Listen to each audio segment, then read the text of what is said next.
hanya dengan Rp15.000 per bulan, Anda telah turut berpartisipasi dalam menyebarkan dakwah bersama Tarbiyah Sunnah. Barakallahu fikum.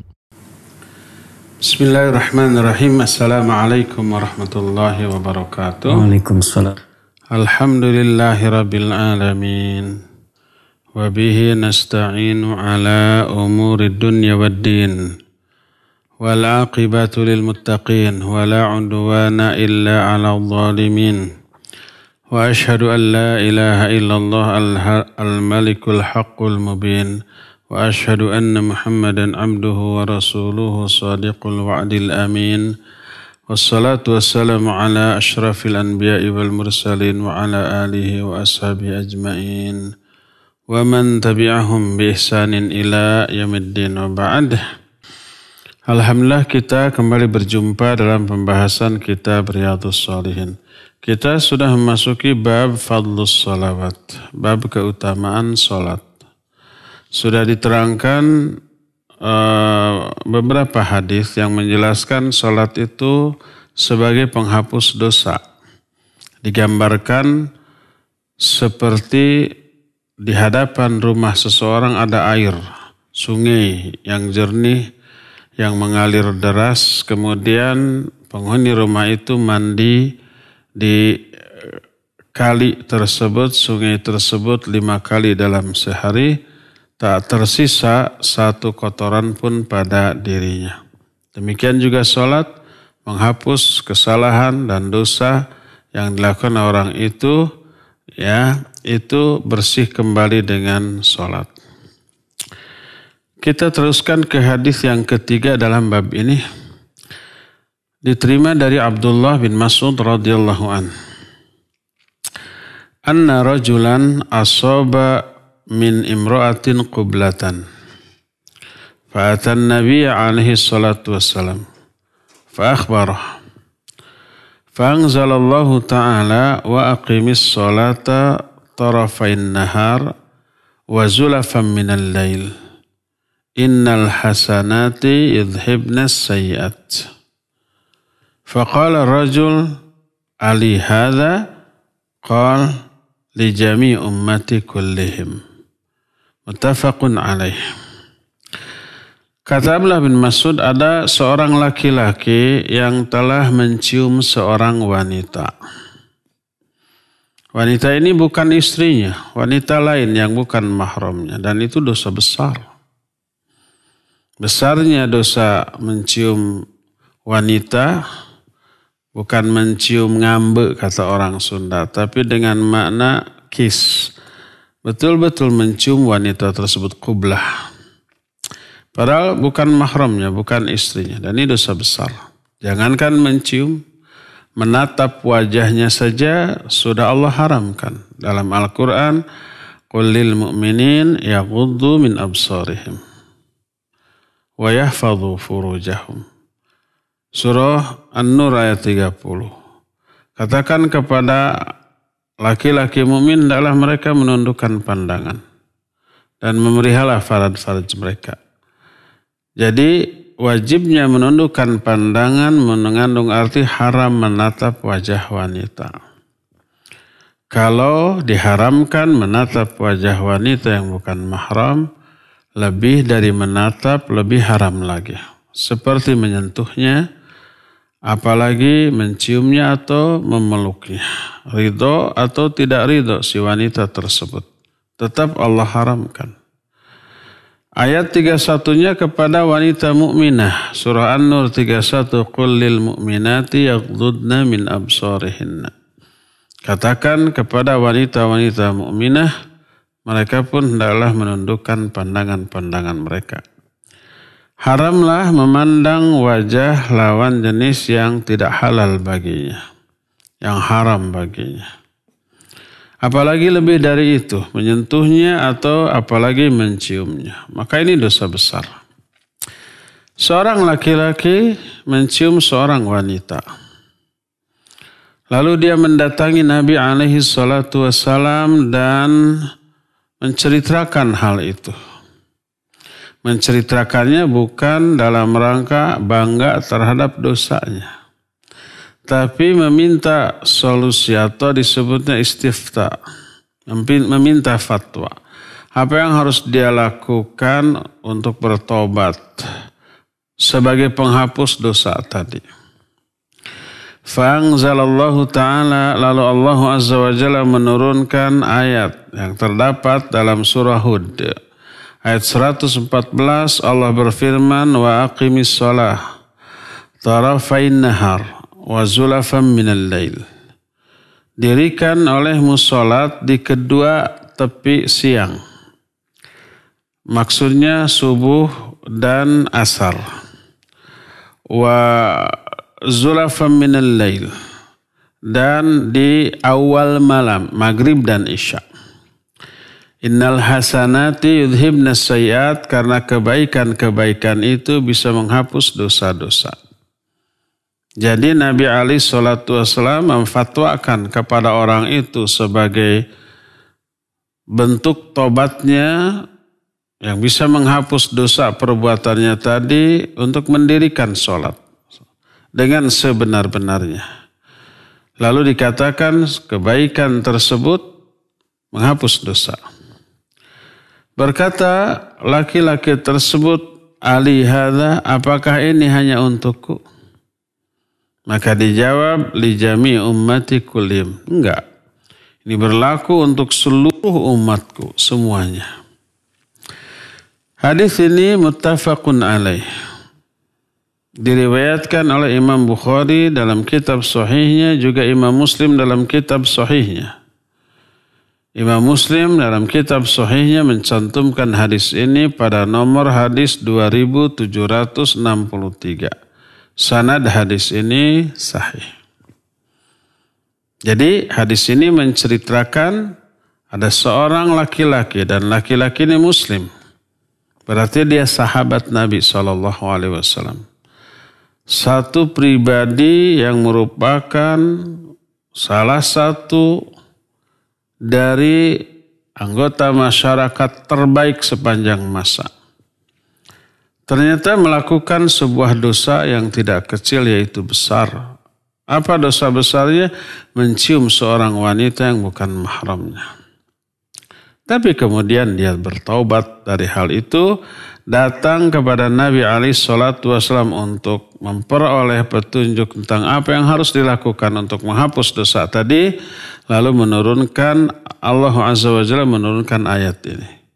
Ayat yang terdapat dalam ayat nomor 114 dari surah Hud, yaitu tegakkan sholat di kedua tepi siang, yaitu subuh dan sampai asar, dan di awal malam, yaitu maghrib dan isya, ya. Karena semua kebaikan berupa menegakkan sholat tadi bisa menghapus dosa dan kesalahan. Orang itu menyatakan, apa ini khusus untukku? Dijawab tidak. Itu berlaku bagi seluruh umat muslim. Di setiap tempat dan di setiap zaman. Tentu saja termasuk di zaman kita, berlaku untuk kita sekalian. Dari hadis ini ada beberapa faedah. Faedah pertama, adamu wujubil haddi fil qiblah wal lamsi wa nahwihima.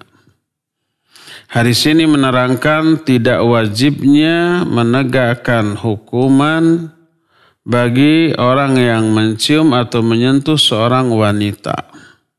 Berbeda dengan zina. Kalau zina ada hukumannya, itu apa? Rajam. Berbeda juga dengan mabuk. Kalau mabuk ada hukumannya, yaitu di apa? Dicambuk. Berbeda juga dengan umpamanya mencuri. Kalau yang mencuri hukumannya hadnya adalah di apa? Dipotong kedua tangannya. Adapun mencium seorang wanita tidak ada hukuman tertentu. Tapi itu sebuah dosa apa? Dosa besar. Tapi selama pelakunya tobat dari hal tersebut, maka tidak ada takzir. Tidak ada sanksi di dunia dari penguasa. Berbeda dengan umpamanya mencuri, mau tobat mau tidak, hukumnya tetap potong tangan. Berbeda dengan zina, mau tobat mau tidak, tetap saja dirajam. Bahkan rajam itu kebersediaan orang itu untuk menjalani hukuman rajam sebagai bentuk nyata dari tobat yang sebenar-benarnya.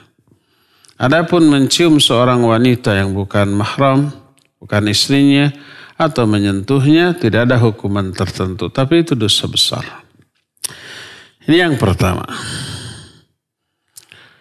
Kedua, lil imam ayasquta anhu hadd ta'zir idza ra'a minhu sidqat taubah wa idharan nadam.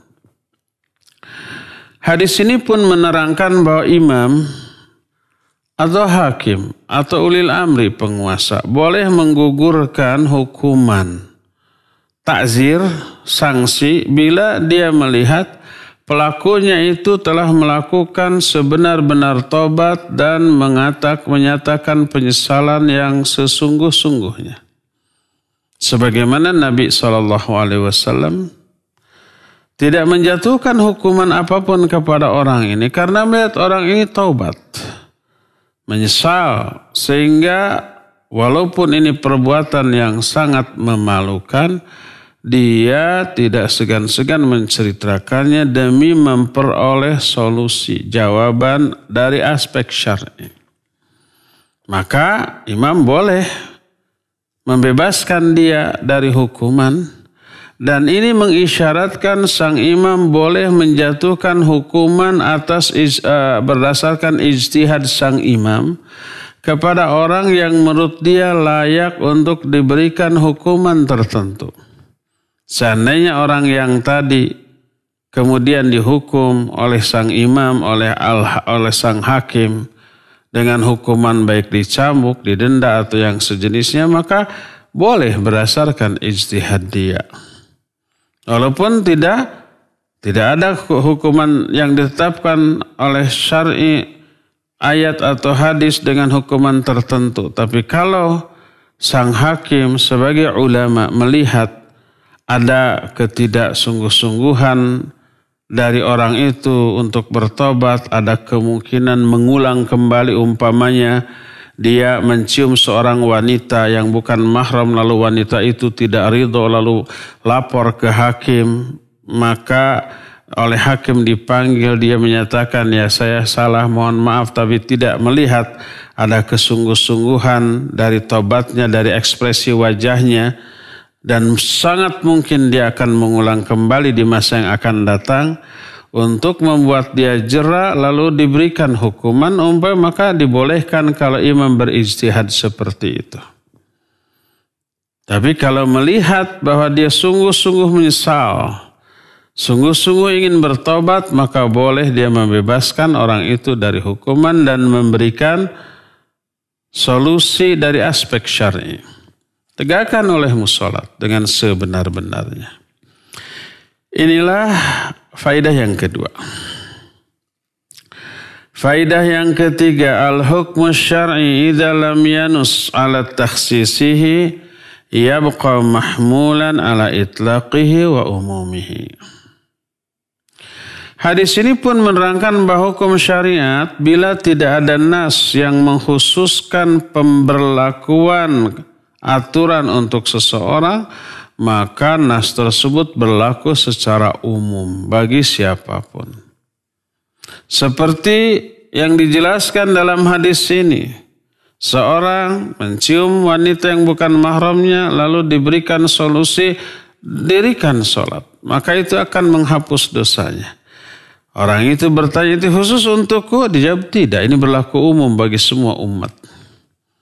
Dan memang hukum asal dari semua ayat dan hadis demikian, berlaku umum. Kecuali kalau ada nas yang mengkhususkannya, maka barulah itu berlaku khusus.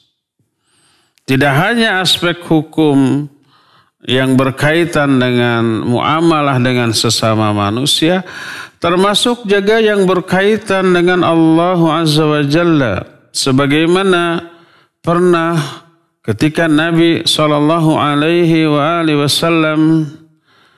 berkumpul dengan para sahabatnya, tiba-tiba dari balik punggung seorang sahabat muncul anak kecil, diambil oleh bapaknya tersebut, ya, dicium, kemudian diletakkan di atas pangkuannya, ditatap, diusap, dielus, kelihatan sayang kepada anaknya. Kata Nabi SAW, atuhibbu, kamu mencintainya? Maka sang bapak menjawab, ya Rasulullah, ahabbakallah kama ahbabtuhu. Wahai Rasulullah, semoga Allah mencintai engkau sebagaimana aku mencintai anakku ini. Artinya sangat besar cinta dia kepada anaknya. Esok harinya sebagaimana biasa, Nabi dan para sahabat ngumpul. Sahabat yang kemarin bawa anak itu tidak ada. Wujud perhatian Nabi SAW kepada sahabat-sahabatnya. Ditanyakan, mana sahabat yang kemarin saya tanya? Kata sahabat lainnya, wahai Rasulullah, anak yang engkau lihat kemarin meninggal. Dan bapaknya sekarang sedang berduka. Mendengar itu Nabi SAW bangkit berdiri, mau bertakziah. Para sahabat ngabring, ngalut ngabandalut, ngabring pairing-iring. Bersama Nabi SAW mendampingi beliau melayat anak yang meninggal tersebut, bertakziah ke keluarganya. Didapatinya orang itu sedang berduka, sedang bersedih. Kebayang seorang yang kehilangan anak yang sedang lucu-lucunya. Orang Sunda bilang kerja di kembang buruan. Kembang itu bunga, buruan itu halaman. Ibarat bunga di halaman, menyejukkan mata, mengharumkan suasana dan seterusnya. Itu ungkapan anak yang lucu yang menjadi penghibur, pembahagia kedua orang tuanya. Mati itu anak. Sedih. Lalu Nabi SAW menghibur dengan hiburan yang efektif dan efisien. Diberi pertanyaan ringkas, dijawab dengan jawaban yang singkat tapi mampu menghilangkan kesedihan. Kata Nabi SAW, bagaimana pendapatmu? Mana yang lebih kamu suka? Ayyuhuma ahabbu ilaik. Mana yang lebih kamu sukai? Anak itu hidup terus, panjang usia, engkau bisa bersenda gurau, bercengkrama, bermain-main dengannya seumur hidupmu, atau anakmu pergi mendahuluimu, menunggumu di pintu surga untuk menyambutmu kelak masuk surga. Mana yang lebih engkau sukai? Orang itu menjawab, ya Rasulullah, kalau anakku pergi mendahuluiku, menungguku di pintu surga untuk kemudian kelak menuntunku masuk surga, itu lebih aku sukai daripada anakku hidup panjang umurnya. Kalau hidup panjang umur kan belum tentu soleh, belum tentu iman dengan sebenarnya, belum tentu langsung masuk surga, belum tentu menyelamatkan ayahnya menuntun ke surga, kan belum tentu begitu ya. Kalau ini sudah pasti meninggal ketika kecil, belum balik, kemudian menunggu di pintu surga. Kata orang itu, ya Rasulullah, kalau dia pergi mendahuluiku, menungguku di pintu surga, kemudian menuntunku kelak masuk surga, lebih aku sukai. Apa kata Nabi SAW? Demikianlah anakmu sekarang. Anakmu menunggumu di pintu surga. Kelak anak akan menuntunmu masuk ke dalam surga. Maka hilanglah kesedihan orang itu seketika. Mengetahui, meyakini anaknya bahagia di sana. Meninggalnya anaknya, perginya anaknya, mendahulunya, ternyata dalam keadaan berbahagia dan akan membahagiakan dia sebagai ayah. Bertanyalah seorang sahabat, ya Rasulullah, ala ahadha khasan lah aulikullina. Wahai Rasulullah, apa ini khusus untuk dia atau berlaku untuk kita semua? Menjawab Nabi SAW, bal likullikum, bahkan ini berlaku untuk kalian semua. Berlakulah bagi seluruh umat Islam. Siapa yang ditinggal mati oleh anak yang masih kecil, belum baligh, sedang lucu-lucunya, maka anak itu menunggu orang tuanya di pintu surga. Dan kelak dia akan menuntun kedua orang tuanya masuk ke dalam surga. Rahmat yang sangat besar bagi Allah, bagi manusia dari Allah Azza wa Jalla. Ya. Jadi sebuah nas itu berlaku umum selama nas tersebut tidak mengandung makna pengkhususan bagi personal tertentu atau orang tertentu. Inilah faedah yang ketiga. Termasuk di dalam hadis ini dikatakan, apakah ini khusus untukku ya Rasulullah? Dijawab tidak. Ini berlaku bagi semua umatku, semuanya. Faedah yang keempat dari hadis ini, iqamatus shalah kafaratun lidzunub. Hadis ini pun menjelaskan bahwa menegakkan salat merupakan kifarat bagi dosa-dosa. Kifarat itu apa? Penghapus dosa-dosa. Salat itu menghapus dosa. Jangankan salatnya, dari sejak wudunya saja sudah menghapus dosa. Salat tidak sah tanpa wudu. Wudu sah nggak tanpa sholat? Sah kalau umpamanya jam segini kita berwudu saja tapi tidak sholat ya nggak masalah. Tidak dosa. Dapat pahala? Dapat pahala dari wudunya. Tidak hanya dapat pahala juga menggugurkan dosa. Ketika kita mencuci wajah, berguguranlah dosa-dosa di wajah itu bersamaan dengan bergugurannya air wudu. Ketika kita mencuci tangan, berguguranlah dosa-dosa dari tangan bersamaan dengan berjatuhannya air wudu dari tangan. Begitu seterusnya tuh. Tidak sah sholat tanpa wudu. Sah wudu walaupun tidak akan sholat. Tapi kalau wudu aja nggak sholat, zuhur, asar, maghrib, isya, dosa besar. Ngapain wudu kalau nggak sholat fardu ya?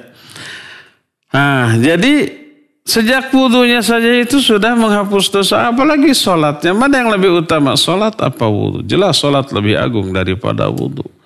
Kalau wudu saja menghapus dosa, apalagi sholat. Ya, sholat itu kifarat.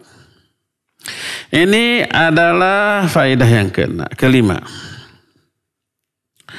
Faedah keenam. Itu faedah keempat. Sekarang faedah yang kelima.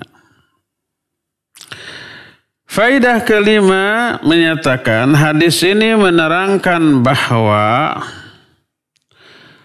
tidak boleh merasa malu untuk sebuah kebenaran. Allah saja tidak malu. Innallaha la yastahi minal haqq. Allah itu tidak pernah merasa malu dari kebenaran. Kalau dalam menyampaikan kebenaran gak boleh merasa malu. Sekalipun itu aib untuk dirinya. Yang harus ditutup ya. Yang malu apabila diketahui orang. Tapi demi kebenaran, malu itu disingkirkan. Seperti dalam kasus hadis ini. Seorang laki-laki mencium seorang wanita. Itu aib. Itu dosa besar.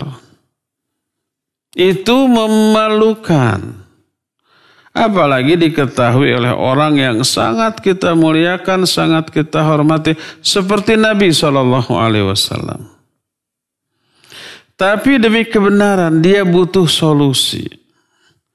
Dia butuh ketenangan dari dosa yang dilakukan. Bagaimana caranya agar dosanya tersebut bisa dihapus, dihilangkan. Tidak diazab baik dunia atau akhirat. Dan dia tidak tahu tentang hal itu. Maka sekalipun malu dia datang kepada Nabi SAW. Menceritakan aibnya.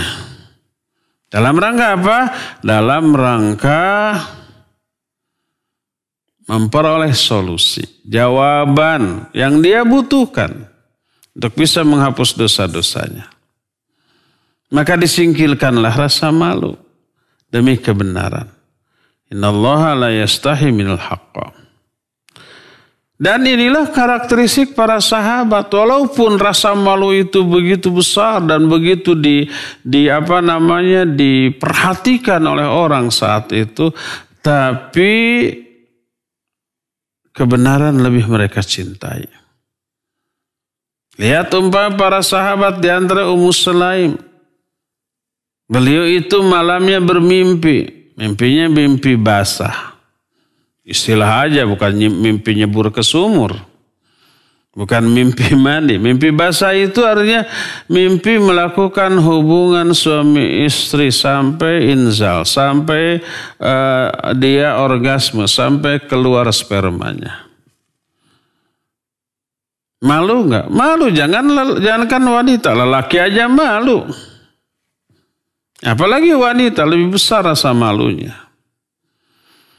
Nah, Ummu Sulaim mengalami hal itu, tapi dia itu ragu nih, aspek syar'inya wajib mandi apa enggak ya? Demi kebenaran, demi ilmu yang berkaitan dengan aturan syariat, dia datang kepada Nabi SAW. Lalu bertanya, ya Rasulullah, innallaha la yastahi minal haqq. Hal 'alal mar'ati ghuslun idza talamat? Wahai Rasulullah, sesungguhnya Allah itu tidak pernah merasa malu tentang kebenaran. Apakah kalau seorang wanita mimpi basah wajib mandi apa tidak? Intinya ya Rasulullah, tadi malam saya mimpi basah, harus mandi apa tidak? Itu kan memalukan dia. Kalau umpama nabinya SAW tidak bijaksana, dipergi wanita-wanita gitu kan, kegatelan. Enggak. Nabi SAW langsung menjawab dengan ekspresi yang datar yang tidak menyebabkan Ummu Sulaim merasa lebih malu lagi. Kata beliau, na'am idza ra'atil ma. Ya. Wajib mandi wanita itu kalau dia melihat air. Air yang dimaksud di sini air mani bekas mimpinya. Ada bekasnya. Bukan melihat air untuk mandi, bukan. Ya kalau ada bekasnya kelihatan mana wajib mandi. Jadi dia tidak merasa malu atau rasa malunya ada tapi disingkirkan demi syariat, demi kebenaran. Inilah karakteristik seorang sahabat. Dan inilah faedah yang kelima ya. Faedah yang keenam. Hadis ini menerangkan bahwa seorang sahabat Nabi SAW sangat mungkin terjerumus ke dalam dosa besar. Seperti yang diceritakan dalam hadis ini. Tapi perbuatan dosa besar tersebut tidaklah bertolak belakang dengan status ketakwaan seseorang. Orang bertakwa itu bukan orang yang tidak pernah melakukan dosa dan kesalahan. Tidak ada. Tidak ada manusia yang maksum selain Nabi SAW. Sesoleh apapun manusia, setakwa apapun pasti berbuat salah. Dan sangat mungkin kesalahannya itu termasuk kategori dosa besar. Orang bertakwa sangat mungkin melakukan dosa besar. Cuma bedanya kalau takwa dia langsung sadar dan tobat. Itu aja. Kalau yang fasik sadar itu salah dosa, cuek nggak tobat. Terus di dalam dosanya. Kalau orang bertakwa enggak. Dia terjerumus ke dalam dosa besar. Tapi terus ingat kemudian bertobat atas dosanya. Dan ini diterangkan secara gamblang oleh Al-Quranul Karim. Allah berfirman ketika menjelaskan ciri-ciri orang yang bertakwa. Walladzina idza fa'alu fahishatan aw zalamu anfusahum dzakarullaha fastaghfaru lidzunubihim. Wa may yaghfiru dzunuba illallah. wa lam yusirru ala ma fa'alu wa hum ya'lamun. Kata Allah, orang bertakwa itu adalah orang yang apabila mereka itu melakukan perbuatan fahisyah. Alladzina idza fa'alu walladzina idza fa'alu fahishatan. Itu orang bertakwa adalah orang yang apabila melakukan perbuatan fahisyah. Fahisyah itu dosa besar, perbuatan keji. Au zalamu anfusahum, atau menzalimi diri sendiri. Itu juga dosa besar. Dzakarullaha. Mereka cepat ingat kepada Allah. Wastaghfaru li dzunubihim, dan cepat-cepat meminta ampunan atas dosa-dosa mereka. Wa may yaghfiru dzunuba illallah. Karena mereka tahu enggak ada yang bisa memberikan ampunan atas dosa mereka kecuali Allah. Wa lam yusirru ala ma fa'alu wa hum ya'lamun. Mereka tidak terus-menerus dalam dosanya padahal mereka tahu itu dosa. Ini orang bertakwa tuh. Termasuk dalam hadis ini laki-laki tadi ini seorang sahabat. Kenapa? Karena dia Muslim sezaman dengan Nabi SAW dan beriman kepada beliau. Berarti sahabat.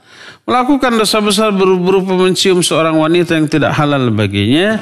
Kemudian dia datang untuk tobat dan meminta solusi untuk menghapus dosanya.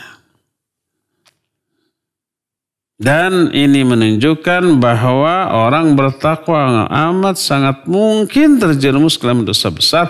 Cuma bedanya dengan orang fasik adalah orang bertakwa cepat tobat seketika itu juga. Orang fasik tidak bertobat tapi terus-menerus dalam dosanya. Inilah pelajaran yang keenam. Menunjukkan orang bertakwa sangat mungkin terjerumus dalam dosa, tapi segera tobat dari dosanya.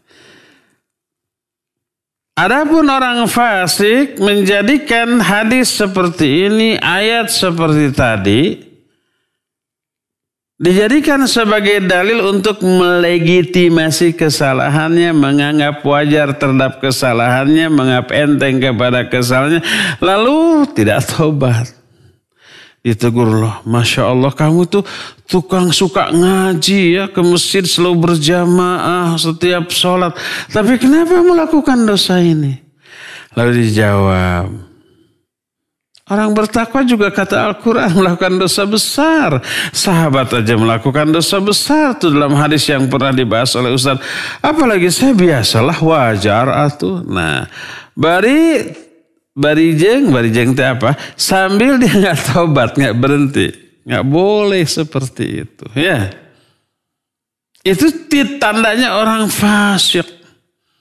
Nabi SAW menyatakan seorang mukmin melihat dosanya seperti melihat ada gunung di atasnya. Setiap saat kapan saja gunung itu akan menimpanya. Takut, itu melihat dosa yang dilakukan. Takut sehingga cepat tobat. Adapun orang fasik, orang munafik, orang durhaka, ahlul kabair, ahlul ma'asi, ketika dia berdosa, dia melihat dosanya ibarat lalat yang melewat di hidungnya, kemudian ditepis begitu saja. Sudah saja, menganggap enteng. Jadi adanya faidah dari hadis ini bahwa orang yang bertakwa sangat mungkin terjerumus ke dalam dosa besar, harus diingat. Dia langsung tobat dari dosa dan berubah, menghentikan dosa yang sudah dilakukannya. Jangan sampai salah faham. Orang bertakwa juga dosa besar lah. Jadi sewajar kalau saya melakukan dosa besar itu gak perlu dipermasalahkan. Akhirnya dia tidak tobat, menganggap lumrah wajar terhadap dosa yang dilakukan. Itu keliru besar. Inilah faedah yang ke-6. Faedah ke-7.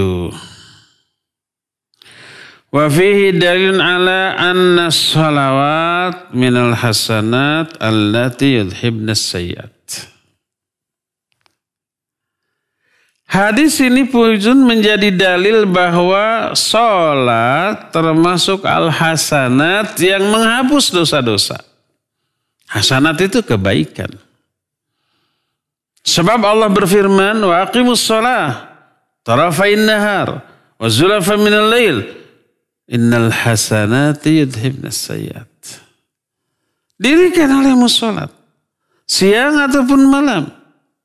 Karena kebaikan-kebaikan itu, yang dimaksud kebaikan salah satunya adalah salat. Bisa menghapus dosa-dosa dan kesalahan. Oleh karena itulah maka siapapun orang yang melakukan kebaikan, apapun bentuk kebaikannya, besar ataupun kecil, berfungsi multi. Bukan hanya ganda, kalau ganda kan hanya 2 ya. Lebih dari 2 fungsinya. Apa saja? Pertama tentu saja dapat pahala. Kadar pahalanya sesuai dengan kadar kebaikannya. Kalau kebaikannya besar, pahalanya besar. Kebaikannya kecil, pahalanya kecil. Kedua, menghapus dosa. Innal hasanati yudhibnas sayyiat. Kebaikan itu menghapus dosa-dosa. Ketiga apa? Banyak. Ketiga, meningkatkan derajat. Meraih ridho Allah, rahmat Allah subhanahu wa ta'ala. Terus kebaikan itu membuka pintu rizki. Dan seterusnya lah banyak. Kebaikan itu menyebabkan urusan orang tersebut dipermudah, dipergampang, diperlancar oleh Allah Azza wa Jalla. Jadi fungsi dari kebaikan itu, faidah dari kebaikan itu multi. Banyak. Ya. Apapun bentuknya. Apalagi sholat. Sebagai sebuah ibadah yang amat sangat agung. Itulah faidah yang ke-6 apa ke-7? Ke-7 ya. Ke-8, faidah yang ke-8. Hadis ini menjadi dalil, hadis ini menjadi penjelasan, memberi pelajaran kepada kita bahwa menyembunyikan identitas pelaku keburukan. Karena Abdullah bin Mas'ud sebagai perawi hadis ini hanya menyatakan anna rajulan asaba min imra'atin qiblatan. Kata Abdullah bin Mas'ud, ada seseorang, disebut secara umum seseorang, tidak disebut namanya, bahwa si fulan bin fulan datang kepada Nabi. Enggak begitu. Tapi ada seseorang disamarkan identitasnya. Kenapa? Karena ini keburukan loh. Dia mencium seorang wanita yang bukan mahramnya. Walaupun orang ini tobat. Dan untuk merealisasikan tobat yang benar datang kepada Nabi SAW. Menunjukkan endingnya dari kisah ini bagus. Orang ini tobat. Diberi solusi oleh Nabi SAW dan tidak dihukum. Endingnya bagus. Tapi tetap ada nilai yang buruk di dalam diri orang itu. Mencium seorang wanita yang bukan mahramnya. Makanya disamarkan. Tidak disebutkan. Oleh karena itu hadis ini mengandung dalil bolehnya menceritakan aib orang tanpa menyebut secara jelas tentang orang itu. Tapi disamarkan ada seseorang melakukan ini. Ada orang yang tidak disebut namanya, dia terjerumus dalam dosa ini. Untuk memberikan pelajaran dari peristiwa ini tanpa mengungkit identitas pelaku dari keburukan tersebut, maka boleh. Demikianlah kita seharusnya, baik aib orang ataupun aib diri sendiri. Ingat nih, banyak ikhwan akhwat yang curhat konsultasi ke saya atau ke ustadz lain, terjerumus dalam dosa-dosa besar di masa lalu, ingin solusi itu bagus tapi salah. Ustadz, dulu saya pernah begini. Jangan ya. Tapi umumkan saja, samarkan. Ustaz, bagaimana ya kalau ada seseorang yang dulu melakukan keburukan ini, dia ingin tobat, apa yang harus dia lakukan? Nah gitu, jangan disebut itu saya, jangan. Walaupun Ustaz kan cerdas ya, tahu mungkin itu dia gitu. Tapi tidak meyakini, memastikan itu dia. Mungkin saja itu kawannya, mungkin saja itu saudaranya, mungkin saja itu orang lain. Tapi dia samarkan ya mungkin. Oleh karena itulah maka boleh mengungkap aib yang dilakukan oleh seorang tanpa menyebut nama. Sebagaimana diterangkan dalam hadis ini dan juga banyak hadis-hadis lainnya yang kasusnya sama seperti itu ya. Inilah faedah yang ke-8. Ke-9 atau yang terakhir.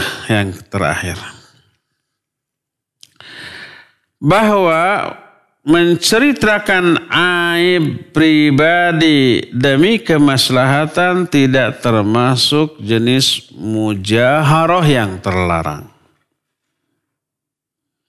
Seperti dalam hadis ini. Sahabat ini melakukan keburukan, lalu dia datang kepada Nabi SAW menceritakan aib pribadi, kesalahan pribadi untuk memberikan atau untuk mencari solusi syar'i boleh. Dan itu tidak termasuk mujaharah yang terlarang. Adapun mujaharah yang terlarang adalah menceritakan kesalahan pribadi tanpa untuk tobat. Apalagi dengan kebanggaan. Oh saya ya tadi malam gini teler sampai tiga botol. Tapi saya tagen gak pusing, gak muntah, gak apa. Saya teh, nah itu mujaharah tuh. Gak boleh. Menceritakan aib pribadi. Tapi tanpa untuk bertaubat, tanpa untuk meminta solusi syar'i seperti itu. Ya. Inilah pelajaran yang bisa kita ambil dari hadis ini. Saya pikir cukup sampai di sini. Dan kita masih punya sisa waktu untuk bertanya jawab. Dan kepada Pak Muzaini persilakan untuk memandu tanya jawab dengan pendengar dan pemirsa. Wassallallahu ala nabiyina Muhammadin wa ala alihi wa sallam. Mangga. Nah, syukran Ustaz atas penjelasannya. Dan untuk selanjutnya kita buka sesi tanya jawab bagi antum para pendengar dan juga pemirsa yang akan bertanya. Kami persilakan hubungi kami di nomor 022-8686-2637 atau melalui pesan singkat di nomor 081-1227-1476. Baik, kita angkat penelpon yang pertama yang sudah masuk. Halo. Halo, Assalamualaikum warahmatullahi wabarakatuh. Assalamualaikum warahmatullahi wabarakatuh. Barakallahu fiik, Ustaz. Barakallah. Ustaz, saya mau bertanya mengenai sholat, Ustaz. Ya. Ini kalau misalnya katakanlah saya di perjalanan, kemudian sholat ketika ngelihat jam udah waktunya sholat maghrib, kemudian saya terus jalan karena memang tidak ada masjid di situ. Ketika menemukan masjid, saya masuk, udah dalam keadaan qomat isya. Apa yang harus saya lakukan, Ustaz? Apakah saya harus sholat maghrib dulu? Selalu. Iya, siapa itu? Tasli. Pak Tasli, ya, barakallahu fiik. Tapi walaupun terputus, inti pertanyaan sudah bisa ketangkap ya. Umpamanya kita tidak memungkinkan sholat maghrib karena masih di jalan. Gak ada masjid atau macet. Pas menemukan masjid, di sana sudah dikumandangkan qomat untuk sholat isya. Kita sudah masuk masjid, sudah wudu gitu ya. Tapi kita belum sholat maghrib. Apa yang harus kita lakukan? Taib, ini pertanyaan yang sangat bagus. Sangat mungkin teralami oleh banyak orang. Tapi nggak tahu solusi syar'inya gimana. Terus terang tidak ada hadis tentang hal ini. Tidak pernah ini kejadian di zaman Nabi SAW. Tapi ini kasus pernah ditanyakan kepada para ulama. Di antara kepada Syekh Al-Albani rahmatullahi alaihi. Beliau menjawab. Ada dua opsi bagi orang tersebut. Ya. Pertama, orang tersebut harus sholat maghrib terlebih dahulu. Tidak boleh isya terlebih dahulu. Berdasarkan sabda Nabi SAW, ibda'u bima bada'allahu bih. Mulailah kamu dengan apa-apa yang Allah telah memulai dengan hal itu. Mana yang lebih awal, maghrib apa isya? Maghrib tentu saja. Sehingga kalau dijama dengan isya di waktu isya, jama takhir, maghrib dulu. Bukan yang punya waktu dulu. Itu kan yang punya waktunya isya jadi isya dulu terus maghrib. Keliru, salah. Maghrib dulu baru isya. termasuk dalam kasus tadi ya. Jadi pertama wajib kita sholat maghrib dulu berjamaah dengan imam yang sedang sholat isya. Imam niatnya sholat isya, kita niatnya sholat maghrib. Boleh apa tidak? Boleh berbeda niat dengan imam, antara makmum dengan imam. Dan ini banyak hadis-hadis yang menerangkan tentang hal itu. Innama ju'ilal imamu liutamma bi. Imam itu hanyalah dijadikan untuk diikuti. Maksudnya dalam aspek yang zahir, makmum wajib mengikuti. Adapun aspek batin tidak wajib ikut. Seperti beda niat. Yang satu wajib, yang satu sunnah. Imam sunnah, makmum salat wajib. Boleh. Atau sebaliknya, imam salat wajib, makmum salat sunnah. Boleh. Banyak dalil tentang hal itu. Atau termasuk umpamanya imamnya sholat isya, makmum sholat maghrib. Atau mungkin imamnya sholat isya, makmumnya sholat asar. Mungkin. Loh kok gimana, kan waktunya beda. Sangat mungkin orang lupa sholat asar. Ingat-ingat pas sholat isya sudah di masjid ketika imam akan sholat isya. Sangat mungkin. Cuma itu mah kebetulan jumlah rakaatnya sama, opat-opat. Kita hanya beda imam, sangat mungkin. Jadi orang umpamanya lupa sholat asar, pas maghrib belum ingat sholat maghrib. Pas isya, ingat tadi belum sholat asar. Tapi sudah di masjid, sudah qomat untuk sholat isya. Maka berjamaahlah dengan imam yang sholat isya. Kita asar dulu. Selesai salam imam, baru kita salam juga kita. Terus kita qomat lagi sendiri untuk sholat isya. Nah sekarang sholat maghrib nih beda rakaat ya, ada dua opsi. Opsi pertama, ketika setelah rakaat ketiga, kalau imam kan berdiri lagi ya menuju rakaat keempat karena dia sholat isya.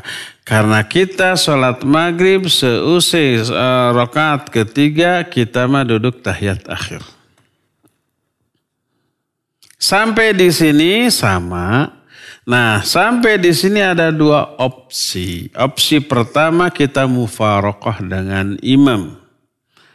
Memisahkan diri dari imam, kita tahiyat, kemudian setelah beres kita salam sendiri. Setelah itu kita qomat lagi dan melakukan sholat isya sendirian. Kalau imam dengan makmum lain terus melanjutkan sholat isya, bangkit lagi rakaat keempat, kemudian ruku, i'tidal, sujud sampai tahiyat sampai salam ya.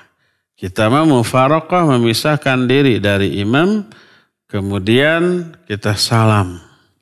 Setelah itu kita qomat untuk sholat isya sendirian. Ini opsi yang pertama. Opsi yang kedua adalah setelah duduk tahiyat akhir di rakaat ketiga, kita tahiyat akhir. Imam dan makmum lain berbangkit menuju rakaat keempat ya. Kita tahiyat akhir tidak salam dulu tapi menunggu imam dan sholat bareng-bareng bersama imam. Jadi ketika kita beres membaca doa tahiyat akhir, kita boleh menambah dengan doa apapun yang kita kehendaki. Sambil menunggu imam duduk tahiyat akhir kemudian salam bersama imam. Maka dari awal sampai akhir kita bareng-bareng bersama imam. Tapi kita 3 rakaat, imam 4 rakaat. Inilah jawaban Syekh Al-Albani rahmatullah. Saya pernah mengalami ini. Suatu saat saya kalau nggak salah di Pekanbaru ya. Ikhwan Pekanbaru mungkin sekarang mendengar dan pernah melihat saya seperti itu. Jadi begitu mendarat sudah maghrib, terus ke masjid, sampai masjid sudah qomat adzan isya dan qomat isya. Imam sudah berdiri, jamaah sudah berdiri untuk sholat isya, saya belum maghrib. Saya ikut berjamaah ya. Ketika rakaat yang ketiga, saya duduk tahiyat akhir dan salam menunggu imam bersama-sama imam. Seusai imam salam, saya juga salam, barulah saya qomat lagi untuk isya. Mungkin ada sebagian ikhwan yang aneh waktu itu melihat begitu, ini jawabannya sekarang ya. Wallahu a'lam bishawab. Silakan. Nah, syukron Ustadz atas jawabannya. Demikianlah Pak Taslih jawaban dari Ustadz untuk apa yang antum tanyakan. Dan kita angkat penelpon yang kedua. Halo. Halo. Halo, Assalamualaikum. Assalamualaikum warahmatullahi wabarakatuh. Dari siapa di mana, Bu? Hamba Allah dari Karawang, Pak. Ya, silakan, Bu. Silakan, Bu, Karawang. Pak, mohon maaf menyimpang dari tema, tapi yang saya mau tanyakan waktu semalam itu saya sedang berada di ranjang dengan suami saya. Lalu saya mengingatkan beliau untuk sholat. Ternyata pas kita mau hubungan intim, saya kan sedikit berceramah. Kata saya, masa nggak sholat, kata saya gitu. Sholat isya apa sholat tahajud? Sholat isya. Ya. Masa kata saya, kan suami saya belum sholat. Terus saya ceramah saat saya mau melakukan hubungan intim. Saya ceramah sedikit, kata saya, masa belum sholat isya, kata saya gitu. Terus beliau menghentikan percakapan tersebut dan beliau marah. Apakah saya berdosa, Ustadz? Karena beliau menginginkan untuk berhubungan intim, sementara saya malah menceramahi beliau. Sudah? Sudah. Taib. Silakan tutup. Iya, barakallahu fiik. Hamba Allah di Kerawang ya. Semoga suaminya juga mendengar. Jadi malam suaminya belum sholat isya. Malah ingin mengajak istrinya untuk melakukan hubungan. Oleh istrinya disuruh sholat isya dulu. Tapi dia malah marah. Dan nggak jadi hubungannya kalau sudah ilfil, bahasa anak muda sekarang sudah ilfil, sudah hilang moodnya, marah ya sudah akhirnya ya. Cuma tidak diceritakan apakah terus sholat isya gitu terus tidur atau gimana. Taib. Saya ingin merinci peristiwa ini dengan mengungkit beberapa alternatif kemungkinan ya. Pertama, kalau suami tersebut belum sholat isya atau mengajak sholat isya itu memang ba'da maghrib. Jadi suami ba'da sholat maghrib habis dari masjid ingin melakukan hubungan dengan istrinya, maka boleh. Istri tidak boleh menolak, haram menolak. Nanti aja habis isya, masa sebelum sholat isya. Gak masalah karena isya belum azan. Dan waktu ba'da maghrib sampai isya kan cukup ya. Tergantung orangnya kita. Tapi umumnya cukup. Untuk melakukan hubungan dan selesai sebelum isya, nanti mandi lalu isya ke masjid lagi, maka istri tidak boleh menolak. Menolaknya haram dan dosa besar. Ya, ini alternatif pertama. Apa yang harus dilakukan si istri? Wajib tobat meminta maaf kepada suaminya. Menyenangkan, membujuk, merayu suaminya dan seterusnya agar ridho kembali kepada istri. Ini alternatif pertama. Alternatif kedua sekarang, suami belum sholat isya karena dia baru pulang kerja. Pulangnya umpamanya sudah beres sholat isya di masjid 7:30 atau jam 8. Ya istirahat dulu, dia belum sholat isya dulu karena memang terlambat tidak ke masjid. Ya, ke masjid juga percuma, sudah bubar mungkin sudah dikunci. Nah, dia istirahat, ketika istirahat dia ingin melakukan hubungan dulu dengan istrinya. Nanti mandi, setelah sekalian mandi seger baru sholat isya. Suaminya tidak salah, suaminya benar. Lalu istrinya menolak sholat isya dulu, itu hak Allah yang harus ditunaikan. Maka istri tersebut dosa, tidak boleh menolak. Karena apa? Karena suami secara syar'i tidak salah. Karena dia untuk ke masjid sudah terlambat. Ya. Dia masih capek, ingin rebahan dulu. Ketika rebahan syahwatnya muncul, melihat penampilan istri yang menggiurkan, lalu dia berhasrat melakukan hubungan, wajib dipenuhi dulu. Karena nanti seusai itu baru sholat, biar khusyuk sholatnya. Lebih baik ya ingat sholat ketika berhubungan dengan istri daripada ingat hubungan dengan istri di tengah-tengah sholat. Jangan tolak. Isya dulu gitu, nanti setelah isya baru gitu. Jangan. Karena boleh bagi dia mengakhirkan sholat isya. Karena terlambatnya sholat berjamaah karena ada uzur tadi. Dan memang pada asalnya sholat isya itu afdolnya diakhirkan. Kalau sudah tidak memungkinkan melakukan sholat berjamaah di masjid, ya. Jadi tidak boleh menolak keinginan suami.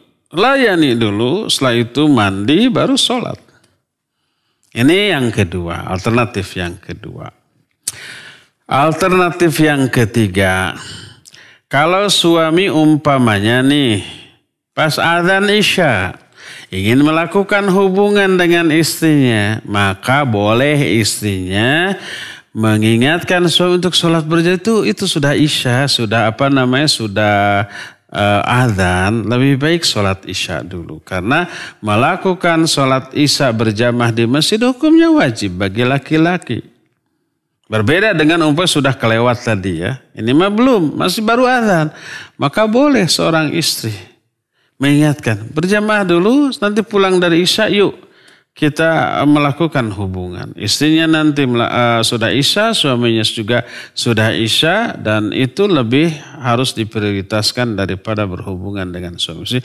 Maka kalau istri berbicara begitu di momen seperti itu pas azan gitu ya, setelah azan malah mengajak hubungan, maka silakan perintahkan suami untuk sholat berjamaah terlebih dahulu, ya. Maka boleh, maka istri tidak berdosa kalau kata-katanya baik di momen seperti tadi ya. Walaupun suaminya marah. Akhirnya suami marah, ya udah dia wudu bersungut-sungut pergi ke masjid untuk sholat isya gitu. Sepulang sholat isya masih marah juga. Berarti menunjukkan sholat isyanya itu tidak diterima oleh Allah karena melahirkan keburukan ya. Padahal istri tidak bersalah ya. Ini alternatif yang ketiga. Sekarang alternatif keempat. Suaminya adalah orang yang lalai dari sholat berjamaah. Dia suka sholat, tapi di rumah sendirian suka telat. Maka memang si istri berkewajiban mengingatkan, tapi mengingatkannya harus di momen yang pas. Jangan di momen yang tidak pas. Seperti, umpamanya, suaminya biasa lalai dari sholat isya. Lalai dari berjamaah, nanti ajalah jam 9, jam 10. Padahal nggak ada uzur. Padahal bisa ke masjid. Maka hendaklah si istri mengingatkan di momen yang pas ketika adzan isya. Pas adzan isya, apa tuh ada adzan isya, ya ke masjid dulu gitu. Nah harusnya begitu. Adapun pas ketika adzan tidak mengingatkan. Tapi pas suami ada hajat ke istrinya. Di momen itu diingatkan, ini nggak pas. Ya marah. Karena apa? Karena momennya tidak pas. Memang bisa merusak hasrat, merusak perasaan dan sehingga sehingga suaminya marah. Maka tidak tepat saatnya berbicara saat itu. Maka hendaklah dia melayani dulu karena dia yakin suaminya nanti akan sholat isya seusai berhubungan. Mungkin ingin lebih fresh, mandi nanti, kemudian konsentrasi bisa penuh karena sudah terpuaskan syahwatnya oleh istri. Itu mungkin begitu ya. Jadi dalam momen seperti istri memang salah, keliru kalau mengingatkan suami untuk sholat pada saat suaminya menginginkan hubungan suami istri. Padahal istrinya tahu bahwa mungkin dia akan sholat nanti seusai berhubungan dengan istrinya ya.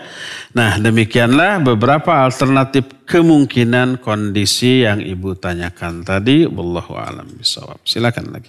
Nah, syukran Ustaz atas jawabannya. Kita kembali mengangkat penelpon yang ketiga. Halo. Silakan Bapak Ibu yang akan bertanya. Silakan yang telepon sudah masuk. Halo. Waalaikumsalam warahmatullahi. Yang agak keras Bapak, agak diangkat suaranya. Siapa Pak? Di mana? Afan Ustaz. Dengan Imal di Cigadung Ustaz. Siapa? Imal di Cigadung. Imal Cigadung, silakan. Cijantung. Ya silakan. Gini Ustaz, kan pada saat pandemi ini anak takutnya terkena syubhat gitu Ustaz. Jadi selama dari bulan Maret sampai saat ini anak itu lebih sering sholat di rumah karena masjid yang ada di dekat rumah anak itu masjidnya masjid umum bukan masjid kompleks dan siap orang-orang itu bebas untuk sholat di masjid itu. Nah, ketika bulan Juni ini anak sudah mulai WFO, jadi masuk kantor gitu Ustaz. Walaupun dalam seminggu itu ada 3 hari. Ketika anak di kantor, anak sholat berjamaah di masjid kantor karena posisi masjidnya itu hanya untuk lingkungan karyawan saja. Dan ketika kita mau masuk ke masjid, mau masuk ke kantor itu ada protokol ketat gitu ya? Ya, melalui protokol. Jadi melalui bilik disinfektan, kemudian jaga jarak, memakai masker. Nah, apakah tidak mengapa gitu Ustaz, selama anak di kantor anak sholat berjamaah, tapi ketika anak di rumah, anak sholatnya di rumah gitu Ustaz. Waktu di kantor, waktu sholat rapat safnya apa renggang? Renggang Ustaz. Taib. Membawa sejadah masing-masing gitu Taib. Dan menggunakan masker. Iya. Nah, kalau di masjid yang di rumah itu posisinya masjidnya masjid umum di pinggir jalan raya. Renggang apa rapat? Renggang Ustaz. Renggang juga. Tapi pintunya itu selalu tertutup, pintu masuk ke masjid. Nah, kalau masjid yang kantor itu tidak menggunakan pintu, jadi open terbuka terus gitu. Barangkali itu aja. Assalamualaikum warahmatullahi wabarakatuh. Waalaikumsalam warahmatullahi wabarakatuh. Pak siapa? Imal. Pak Imal di Cijantung tak Cigadung ya, Jakarta. Cigadung. Jakarta apa Bandung? Bandung. Oh, iya. Barakallahu. Cigadung, Bandung.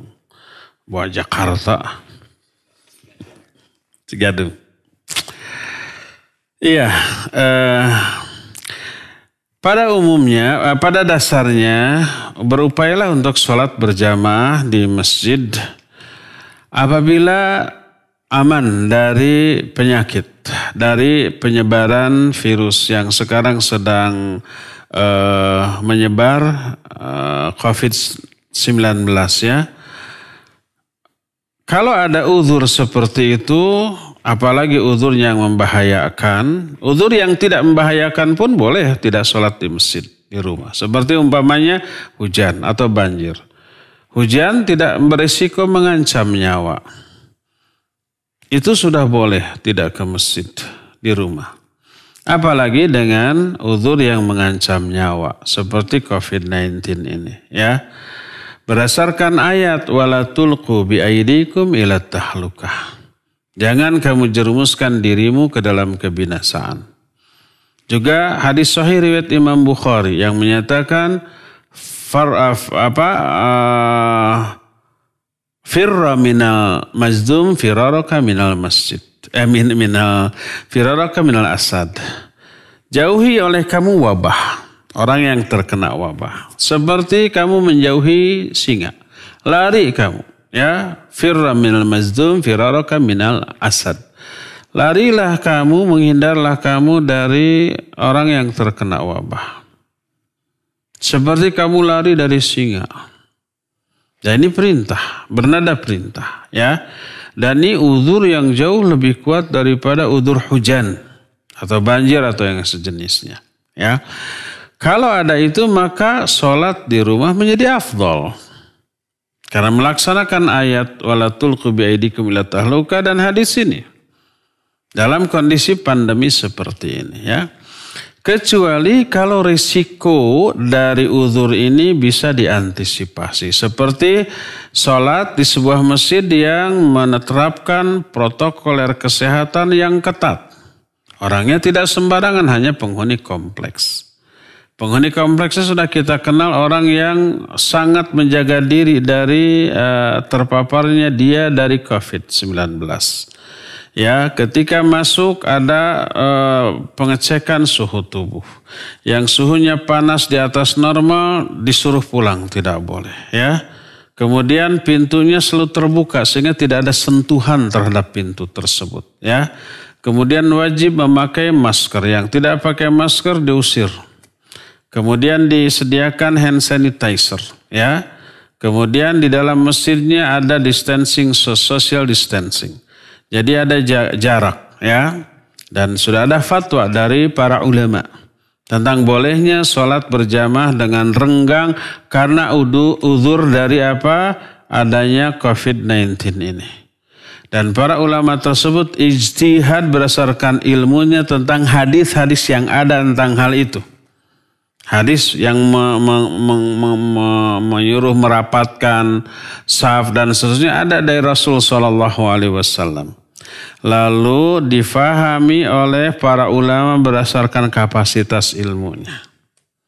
Jangan sampai dibenturkan ikut hadis atau ikut ulama. Enggak bertolak belakang. Para ulama lebih tahu tentang hadis tersebut. Ya. Jadi kalau ada protokoler yang ketat dari aspek kesehatan seperti itu sehingga aman insya Allah maka silakan lakukan sholat di dalam masjid. Seperti di masjid kantor Pak Imal tadi ya. Masuk kantornya aja diperiksa semuanya. Disemprot sama desinfektan ya. Wajib pakai masker ya. Ada social distancing. Ke masjidnya juga begitu pula ya. Orang-orangnya sudah kelihatan diperiksa secara ketat, mengikuti protokoler kesehatan secara ketat, lalu sholat berjamaahnya juga menjaga jarak. Karena ada uzur, bukan karena menyengaja menyelisih syariat, karena ada uzur.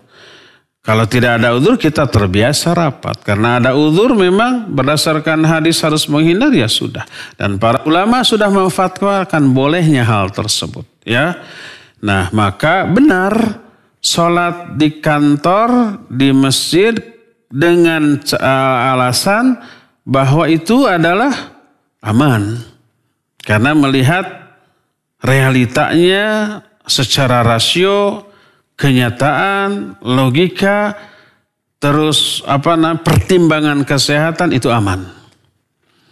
Adapun di masjid di rumah tidak seketat itu, pintunya tertutup. Sehingga kalau mau masuk mau keluar harus menyentuh daun pintu, handle pintu atau bagian apapun yang mungkin sudah disentuh oleh orang yang terpapar virus, ya. Kemudian tidak seketat di sana, tidak ada hand sanitizer, tidak disemprot desinfektan, ada orang yang tidak pakai masker, apalagi orangnya bersalaman. Terus kadang-kadang waktu sholatnya jaga jarak, di luar sholatnya pelukan, nah itu keliru, salah. Ya, jangan sampai di luar sholat bebas, di dalam sholat menjaga jarak. Ya, standarnya dalam sholat, kalau dalam sholat menjaga jarak, apalagi di luar sholat gitu ya. Maka apa yang dilakukan oleh Pak Imal benar. Beliau sholat di musola tempat bekerjanya karena melihat ketatnya protokoler kesehatan yang diterapkan, tapi karena masjid di rumahnya tidak seketat itu, sangat memungkinkan terpapar COVID-19 secara logika, secara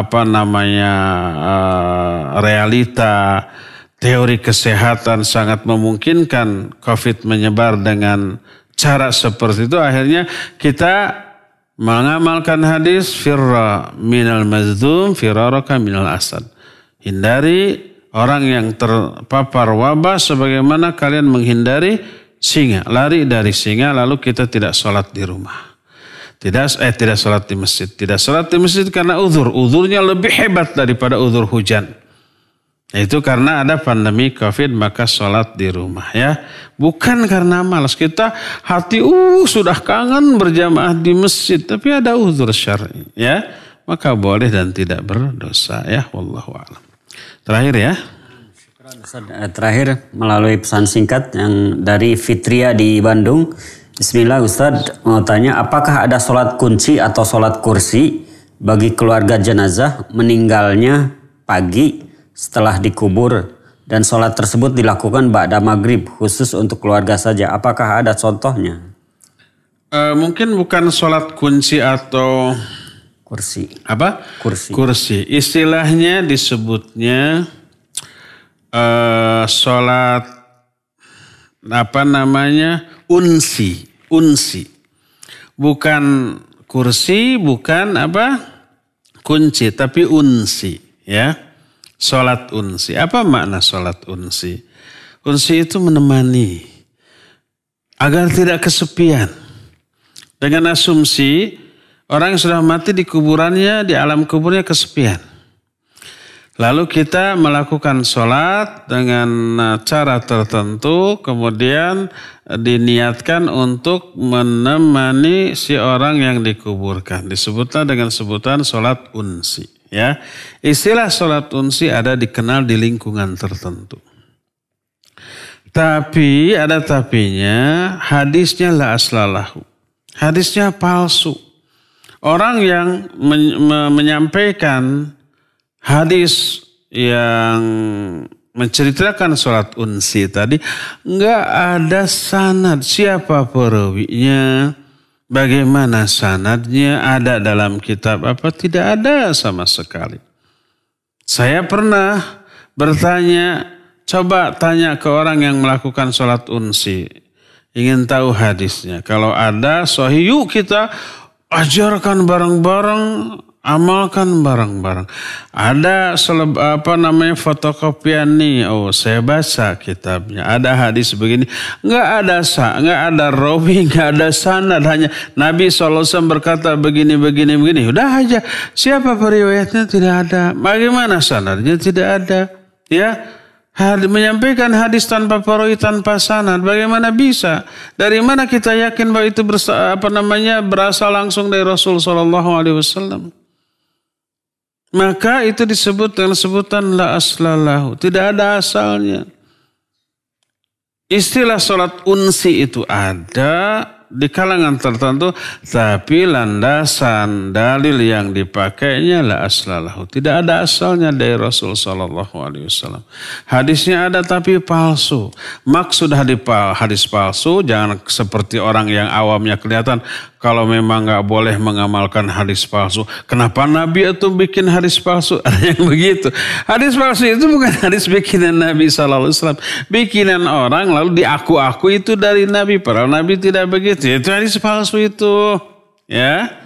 Oleh karena itulah maka tidak ada yang namanya syariat hadis sholat unsi. Ya, bukan kunci, bukan kursi, tapi unsi. Tidak ada nasnya sama sekali. Dalil tentang hal itu tidak ada asalnya, tidak ada perawinya, tidak ada sanadnya. Ya, demikian. Wallahu a'lam. Ya, cukup ya sampai di sini saja. Insya Allah kita nanti akan berjumpa kembali di hari Ahad yang akan datang melanjutkan kitab Riyadhus Shalihin ini. Subhanakallahum bihamdik, asyhadu an la ilaha illa anta, astaghfiruka wa atubu ilaik. Alhamdulillah rabbil alamin. Wassalamualaikum warahmatullahi wabarakatuh.